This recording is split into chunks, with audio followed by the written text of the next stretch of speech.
Perilaku organisasi, pengaruh insentif terhadap kinerja karyawan.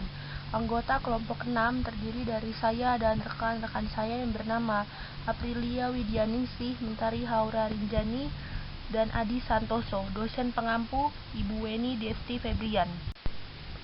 Latar belakang. Manajemen sumber daya manusia mengatur tenaga kerja yang ada di dalam organisasi, sehingga terwujud tujuan organisasi dan kepuasan kerja karyawan. Untuk menjamin tercapainya keselarasan tujuan, pimpinan organisasi bisa memberikan perhatian dengan memberikan kompensasi, karena kompensasi merupakan bagian dari hubungan timbal balik antara organisasi dengan sumber daya manusia. Kinerja pegawai yang baik adalah salah satu faktor yang sangat penting dalam upaya untuk meningkatkan produktivitas. Oleh karena itu, salah satu cara terbaik untuk meningkatkan kinerja karyawan adalah dengan memberikan insentif kepada karyawan agar dapat memotivasi sehingga karyawan lebih meningkatkan lagi kinerjanya. Dengan adanya pemberian insentif yang tepat serta cara kerja yang baik, sehingga ke depannya proses kerja organisasi dapat berjalan sesuai tujuan organisasi. Tujuan penulisan. 1. Pemberian insentif yang dapat berpengaruh terhadap kinerja karyawan. 2. Dampak dari pemberian insentif. 3. Mengetahui prosedur dan perhitungan pembayaran insentif. Pembahasan. Pengertian insentif. Insentif merupakan salah satu bentuk rangsangan yang sengaja diberikan oleh perusahaan kepada segenap pekerjanya, agar para pekerja tersebut termotivasi dan mau bekerja dengan sungguh-sungguh, sehingga tujuan perusahaan dapat tercapai. Menurut Gary Dessler, tipe insentif dibagi dua, yaitu 1. Spot bonus atau bonus di tempat, sebuah insentif spontan yang dihadiahkan kepada individu untuk prestasi yang belum diukur oleh standar. 2. Upah variabel merupakan suatu rencana apa saja yang mengikat upah pada produktivitas atau pada beberapa ukuran lain dari laba perusahaan. Program yang termasuk variabel yaitu program insentif kelompok, rencana pembagian laba, dan program pembagian perolehan. Baiklah, selanjutnya saya akan menjelaskan mengenai jenis-jenis insentif. Dalam bukunya Schwartz mengemukakan jenis-jenis insentif ada dua, yaitu pertama insentif finansial dan yang kedua insentif non-finansial. Insentif finansial terdiri dari pertama bonus, kemudian komisi, yang ketiga profit sharing, keempat kompensasi yang ditangguhkan, dan jaminan sosial.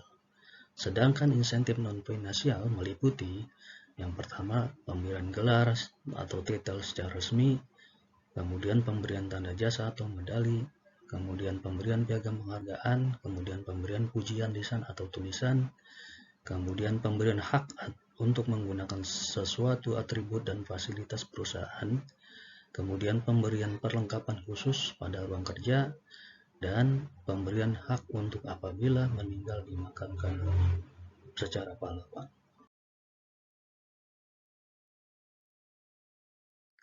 Insentif dan kinerja. Mangkunegara mengemukakan bahwa pengertian kinerja atau prestasi kerja adalah hasil kerja secara kualitas dan kuantitas yang dicapai oleh seorang pegawai dalam melaksanakan tugasnya sesuai dengan tanggung jawab yang diberikan kepadanya. Kinerja bertujuan untuk menyesuaikan harapan kinerja individu dengan tujuan organisasi. Kesesuaian antara upaya pencapaian tujuan individu dengan tujuan organisasi akan mampu mewujudkan kinerja yang baik.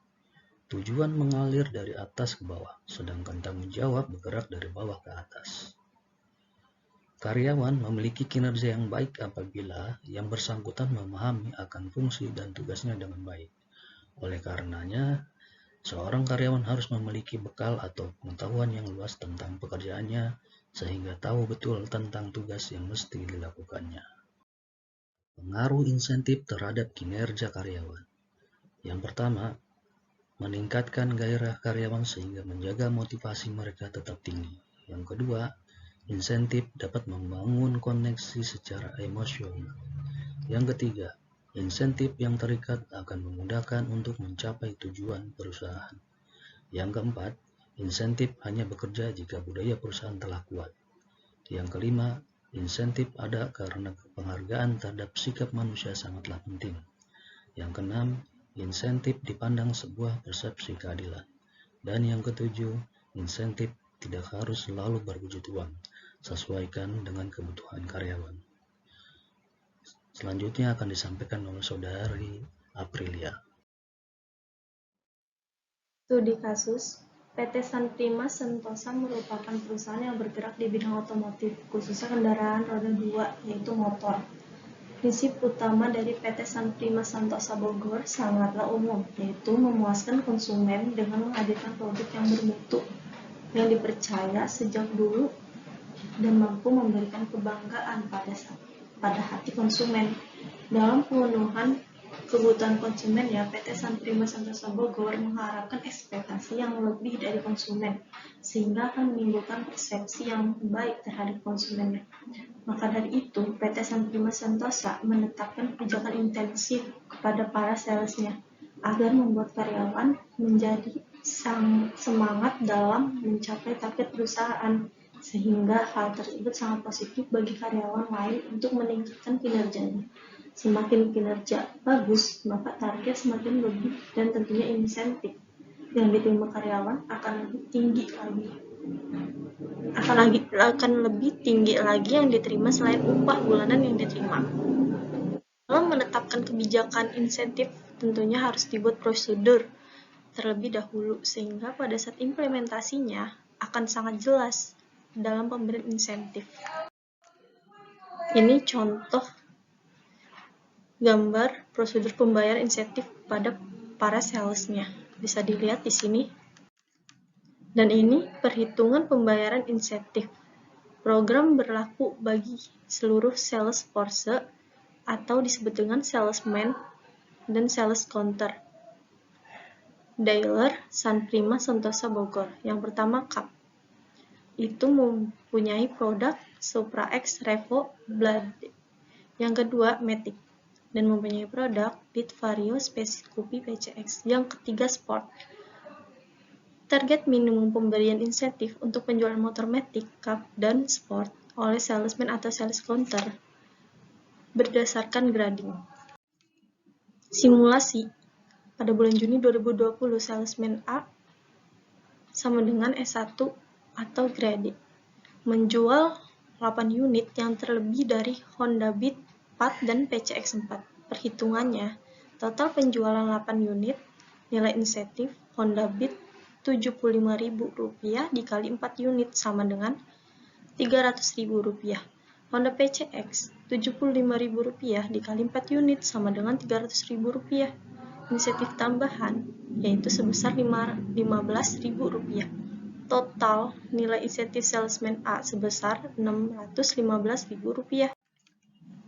Kesimpulannya, salah satu cara terbaik untuk meningkatkan kinerja karyawan adalah dengan memberikan insentif pada karyawan, agar dapat memotivasi sehingga karyawan lebih meningkatkan lagi kinerjanya, sehingga kinerjanya meningkat dan perusahaan pun mampu menghasilkan produk dengan harga yang kompetitif.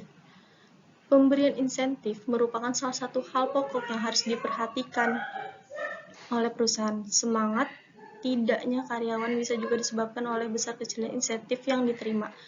Apabila karyawan tidak mendapatkan insentif yang sesuai dengan besarnya pengorbanan dalam bekerja, maka karyawan tersebut cenderung malas bekerja dan tidak bersemangat pada yang ada. Akhirnya mereka bekerja semuanya tanpa ada motivasi yang tinggi. Baik, seperti itu rekan-rekan sekalian yang dapat saya dan teman-teman saya presentasikan. Bila mana ada tutur kata yang kurang berkenan, mohon dibuka pintu maaf yang sebesar-besarnya. Wassalamualaikum warahmatullahi wabarakatuh.